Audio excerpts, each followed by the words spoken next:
प्यारे बच्चों, इम्तिहान को लेकर अक्सर देखा जाए बहुत सारे बच्चे जो हैं तनाव में आ जाते हैं, परेशान हो जाते हैं।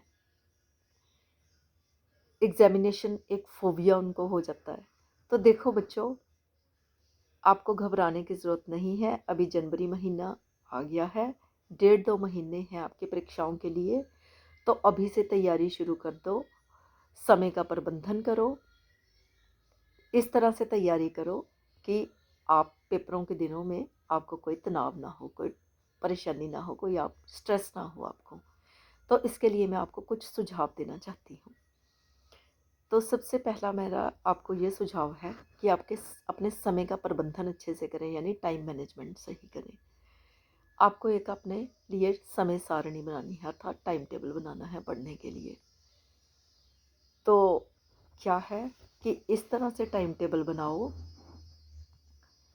कि आपका सोने के लिए आपको 6 घंटे नींद काफ़ी है। एक स्टूडेंट के लिए मैक्सिमम 7 घंटे, 6 से 7 घंटे, 7 घंटे, ज़्यादा से ज़्यादा आपको 7 घंटे सोना है।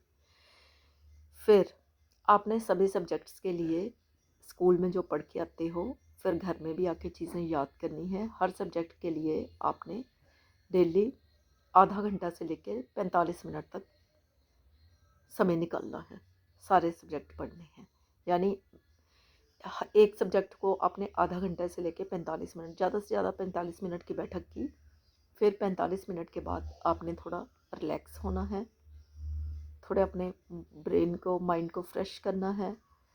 माइंड को फ्रेश करने के लिए बहुत सारे उपाय हैं, जैसे आप अपने कमरे में टहल लो, थोड़ा पानी पी लो, कुछ खा पी लो हल्का फुल्का, कमरे से बाहर निकलो, बाहर खिड़की से देखो, हरियाली देखो, अगर दूर तक जितना देख सकते हो, क्योंकि कहते हैं दूर देखना भी बहुत ज़रूरी है। अक्सर पेपरों के दिनों में बच्चे किताबों में पड़े रहते हैं न, तो इससे क्या होता है कि समय के साथ उनकी दूर की आईसाइट, दूर की दृष्टि कमज़ोर हो जाती है। इसलिए उस ब्रेक में आप थोड़ा बाहर, कमरे के बाहर देखो, बाहर टहलो, बाहर निकलो, और दूर दूर तक भी हरे हरे पेड़ों को देखने की कोशिश करो।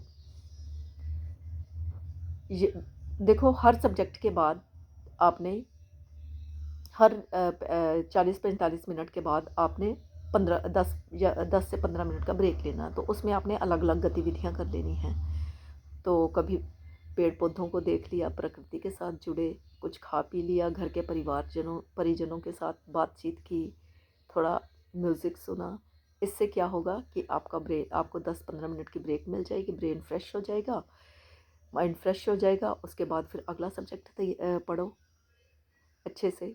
अगला दूसरे सब्जेक्ट का कोई टॉपिक अच्छे से ध्यान में, उसको अच्छे से पढ़ लो, समझ लो, और फिर 10-15 मिनट की ब्रेक, फिर तीसरा सब्जेक्ट। इस तरह से आपने समय का जो है बांटना है हर विषय के लिए, हर सब्जेक्ट के लिए।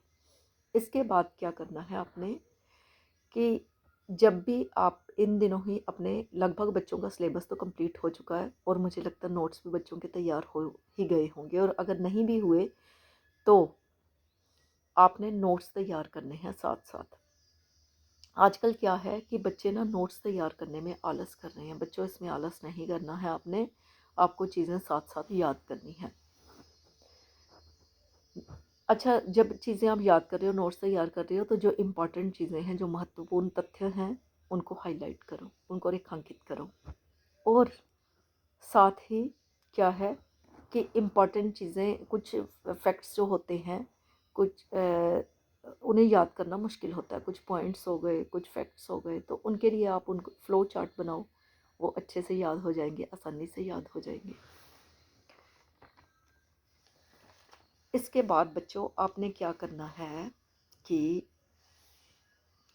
लिखने का भी पूरा अभ्यास करना है। अक्सर बच्चे याद तो कर लेते हैं, लिखने का अभ्यास कम करते हैं, लेकिन लिखने का अभ्यास बराबर करने की आवश्यकता है। क्योंकि बहुत बार क्या होता है, बच्चों को पेपर में आता तो है लेकिन पूरा लिख नहीं पाते, हाथ थक जाता है, हाथ दुखने लगता है, बाजू दुखने लगती है, तो स्पेलिंग मिस्टेक, जब इस तरह की चीज़ें हो जाती हैं, तो लिखने का अभ्यास बहुत ज़रूरी है।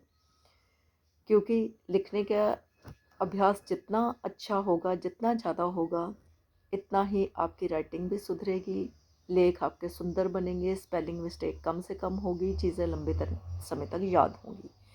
और हाँ बच्चों, एक चीज़ और, जो भी आप टॉपिक पढ़ रहे हो, सब्जेक्ट पढ़ रहे हो, उसको ये सोच के नहीं पढ़ो कि आप पेपर की तैयारी कर रहे हो। उसको इस तरह से पढ़ो कि आप सीख रहे हो, ज्ञान प्राप्त कर रहे हो। जब आप उसमें रुचि लोगे, इंटरेस्ट लोगे, सीखने के उद्देश्य से पढ़ाई करोगे, तैयारी करोगे, तो आपको चीज़ें अच्छे से समझ भी आ जाएंगी, आसानी से याद भी होंगी और लंबे समय तक याद रहेंगी।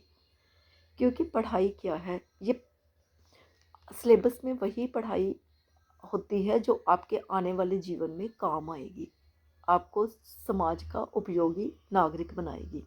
तो यही चीज़ आपको दिमाग में रखनी है कि आपने जो पढ़ाई करनी है वो इस तरह से करनी है कि आप सीख रहे हो, सीखने के उद्देश्य से, उसमें रुचि जो है पैदा करनी है, इंटरेस्ट क्रिएट अपना करना, सेल्फ इंटरेस्ट। फिर आपको पढ़ाई बोझ नहीं लगेगी, पढ़ाई में आनंद आएगा। फिर इसके साथ साथ ही आपको समय के प्रबंधन का पूरा रखना है ध्यान। वो किस तरह से कि जो आप नोट्स तैयार कर रहे हो, जो चीज़ें याद कर रहे हो पेपर की तैयारी के लिए, तो क्वेश्चन आपने जो तैयार करने हैं उसी हिसाब से करने हैं, जो पूरे ना ज़्यादा लंबे होने चाहिए और ना ज़्यादा छोटे, जो सब्जेक्टिव पेपर होता है। अक्सर क्या होता है कि कई बार बच्चे पूरा कर ही नहीं पाते, लिखा तो बड़ा अच्छा होता है। बीइंग ए टीचर, मैं बहुत सालों से बोर्ड में हम पेपर चेक कर रहे होते हैं, कई बार बच्चे ने इतना अच्छा लिखा होता लेकिन पेपर पूरा नहीं किया होता, और उसका शायद यही कारण होता है कि वो समय आयोजन नहीं कर पाते। एक ही क्वेश्चन में बहुत सारा समय दे देते हैं, एक दो क्वेश्चंस में ही, और बाकी क्वेश्चंस के लिए उनके लिए समय नहीं बचता। तो आपने जो अपने नोट्स तैयार करने हैं इस हिसाब से करने हैं कि बहुत लंबे भी ना हों, बहुत छोटे ना हों। इसके साथ साथ ही आपने सेल्फ टेस्ट भी लेना है, स्वयं का टेस्ट समय समय पर लेते रहना चाहिए। मैं तो ये कहूँगी कि हर सब्जेक्ट का हफ्ते में सेल्फ टेस्ट भी लो। क्लास टेस्ट तो होता ही है, लेकिन जब आपको प्रेपरेटरी हॉलीडेज़ पड़ेंगी, पेपर की तैयारी के लिए पड़ेंगी, तो उसमें आपने स्वयं का टेस्ट भी लेना है, और पुराने पेपर भी इसमें आपके बहुत मददगार सिद्ध हो सकते हैं, वो भी अपने पास रख लो। अच्छा, इसके साथ साथ ही पढ़ाई के लिए आपको क्या करना है बच्चों, भूखे नहीं रहना। बहुत सारे बच्चे टेंशन में कुछ खा भी नहीं पाते। नहीं, अच्छे से आपको खाना है, लेकिन बहुत ज़्यादा भी नहीं खाना, बहुत ज़्यादा भी नहीं खाना, नींद आएगी और भी बहुत सारी समस्याएं होंगी, और भूखे भी नहीं रहना, भूखे पेट भी नहीं रहना। पानी अच्छे से पी लो, कम पानी नहीं पीना, और हरी सब्जियां, फल इत्यादि आपको खाना ही खाना है। और बहुत सारे बच्चे चाय बहुत पीते हैं, अब सर्दियों के दिन हैं तो चाय बहुत पी रहे हैं। बेटा, ज़्यादा चाय नहीं, ज़्यादा कैफीन नहीं लेनी, वो सेहत के लिए बहुत नुकसानदेह होगी, और वो तनाव का बहुत बड़ा कारण होता है ज़्यादा कैफीन लेना। इसलिए ज़्यादा चाय का सेवन नहीं करना, और धूम्रपान यानी बीड़ी सिगरेट तो बिल्कुल भी नहीं, ये बहुत ही जो है हानिकारक चीज़ें हैं। इसके साथ ही फिर आपने परीक्षा से पहले की तैयारी, इसके बाद में परीक्षा वाले दिन किस तरह से आपको तैयारी करनी है, किस तरह से आपने अपना प्रबंधन करना है, स्ट्रेस मैनेजमेंट करनी है, उस पर भी थोड़े मैं सुझाव देना चाहूँगी। तो बच्चों, क्या करना है कि जब परीक्षा वाला आपका दिन आ जाता है, आपने इस तरह से समय रख के घर से चलना है कि परीक्षा से, पेपर से 1 घंटे पहले आप स्कूल पहुँच जाएं, परीक्षा भवन में पहुँच जाएं। और हाँ बच्चों, उस दिन भी आपने कुछ खा के ही निकलना है, खाली पेट नहीं निकलना। और स्कूल परीक्षा भवन में जाके अपने दूसरे विद्यार्थीगण से, अपने दूसरे सहपाठियों से आपने ज़्यादा चिंता नहीं करनी, ज़्यादा सब्जेक्ट को लेकर ज़्यादा चर्चा नहीं करनी है, और पेपर शुरू होने से 1-1.5 घंटा पहले पढ़ना छोड़ दो ना।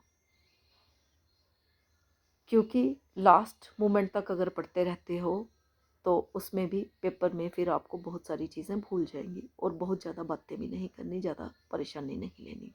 अच्छा, जब परीक्षा भवन में जाते हो, जब आपके क्वेश्चन पेपर मिलता है, आपने क्वेश्चन पेपर पढ़ना है, एक एक क्वेश्चन करके देखना है। पहला प्रश्न देखना, अगर आपको अच्छे से आता है तो वो करो, अगर नहीं आता तो अगला प्रश्न पढ़ो। जो प्रश्न अच्छे से आता है, बिल्कुल अच्छे से, सबसे पहले वो करो। फिर अब आपने ये दूसरे बच्चों को ये देख के अपने मन में ये चिंता नहीं करनी कि उसने ज़्यादा शीट्स लगा ली और मैंने कम लगाई। और हाँ, एक चीज़ है, अपने में आत्मविश्वास रखना है। ये नहीं सोचना कि दूसरे बच्चे को ज़्यादा आता है, मुझे कम आता है। भाई, अगर आपको अपने पे विश्वास नहीं है तो दूसरे पे विश्वास कैसा? अपने पे विश्वास रखो, आत्मविश्वास रखो। आत्मविश्वास बहुत बड़ी चीज़ है। जब आप आत्मविश्वास रखोगे तो क्या होगा कि बहुत सारी चीज़ें जो आपने क्लास में पढ़ी थी वो परीक्षा भवन में परीक्षा देते देते आपको याद आ जाएंगी। इसलिए आपने अपने पे विश्वास रखना है और पूरे ठंडे दिमाग से पेपर देना है। और पेपर देने के बाद परीक्षा भवन से जब आप बाहर निकलोगे, तो आपने पेपर को लेके ज़्यादा चिंता नहीं करनी, उस पर ज़्यादा चर्चा नहीं करनी, बस दे दिया तो दे दिया। अब आपने घर जाके आराम करना है और उसके बाद अगले पेपर की तैयारी अच्छे से करनी है। तो बच्चों, मेरी आप सबको ये शुभकामनाएं हैं कि आप सब अच्छे से तैयारी करें और तनाव मुक्त होके बहुत अच्छे से पेपर दें। जय हिंद।